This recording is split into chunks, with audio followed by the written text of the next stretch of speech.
సచివాలయంలో ప్రభుత్వ ముఖ్య సలహాదారు సుదర్శన్ రెడ్డి మాట్లాడుతున్నారు. ప్రత్యక్ష ప్రసారం ద్వారా చూద్దాం. వరకు వాళ్ళకు కూడా సౌకర్యాలు చేశాం. దానికి ఇప్పటి వరకు 7,000 కోట్లు ఖర్చు పెట్టాం ఈ 2 years లో. అదేవిధంగా ఏదైతే చిన్న వాళ్లకు ఆరోగ్యశ్రీ దాంట్లో అది కంటిన్యూ చేసుకుంటూ 1,000 రూపాయలు ఇస్తా ఉన్నాం. ఈ గ్యాస్ గత ప్రభుత్వాలు కాంగ్రెస్ ఉన్నప్పుడు 500 గ్యాస్ సిలిండర్ ఉంటే 1,200 పోతే దాన్ని గమనించి దానికి 500 సబ్సిడీ ఇచ్చి తగ్గించడం జరిగింది. ఆ విధంగా దానికి కూడా ఏది తీసుకున్నా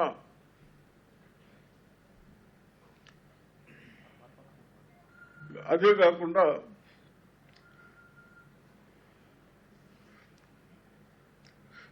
కొత్త కార్డ్స్ అయితే 5 లక్షల వరకు ఇచ్చడం. ఇప్పుడు మనం పాపులేషన్ ఎంత ఉందో మ్యాక్సిమం కార్డ్స్ ఇచ్చడం జరిగింది. అదేవిధంగా రైతులు మన తెలంగాణలో కేవలం ఇండస్ట్రీస్ ఎక్కువ లేకుండా రైతులు అగ్రికల్చర్ మీద డిపెండెన్సీ ఉన్నారు కాబట్టి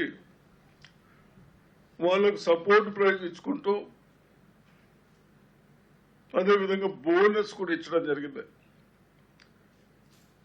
బహుశా మొన్నటి నుంచి ఏదైతే మనం ప్యాడీ పర్చేజ్ చేస్తా ఉన్నామో, వడ్లు కొంటా ఉన్నామో, 9 days లో వాళ్లకు కాస్ట్ అండ్ బోనస్ 9,000 కోట్లు ఇచ్చాం 9 రోజుల్లో.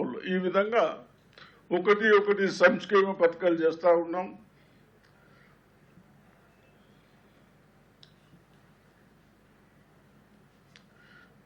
తప్పనిసరిగా ఇండ్లు కట్టుకోవడానికి ఏదైతే గత ప్రభుత్వాలు డబుల్ బెడ్రూమ్ అని నిర్లక్ష్యం చేసి మేము కూడా దాంట్లో ఎక్కడ కూడా తగ్గించకుండా ఒక్క ఇల్లుకు 5 లక్షల కాడికి ఇచ్చుకుంటూ ఇప్పటి వరకు ప్రతి కాన్స్టిట్యున్సీకి 3,500 కాడికి హౌజెస్ కన్స్ట్రక్షన్ చేస్తూ ఉన్నాం. దాంట్లో శాండ్ కానీ ఇంకో దానికి కానీ టెక్సెస్ ఫ్రీ చేస్తూ వాళ్ళకు కూడా ఎక్కడ ఏమి ఇబ్బంది ఉన్నా, అంటే గతంలో లేకుండా గత విధంగా కాకుండా ఎక్కడైతే గతంలో పేమెంట్ తీసుకున్నారో కన్స్ట్రక్షన్ చేసినారో వాళ్ళకి ఎక్కడ కూడా ఒక ఇల్లు రాకుండా అసలు బీద వాళ్ళకి వచ్చే విధంగా ప్రణాళిక చేసినాం కాబట్టి అది కూడా సక్సెస్గా నడుస్తూ ఉంది. అదేవిధంగా నేను తప్పనిసరిగా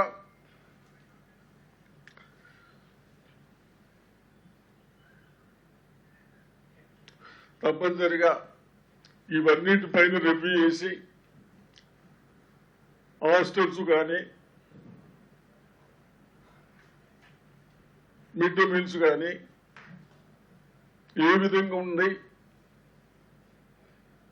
ఏమి ఇబ్బందులు ఉన్నాయో ఆ ఇబ్బందులు తొలగించడానికి తప్పనిసరిగా నాకు బాధ్యత పెట్టారు కాబట్టి ఆ బాధ్యతతో నా విద్యార్థులకు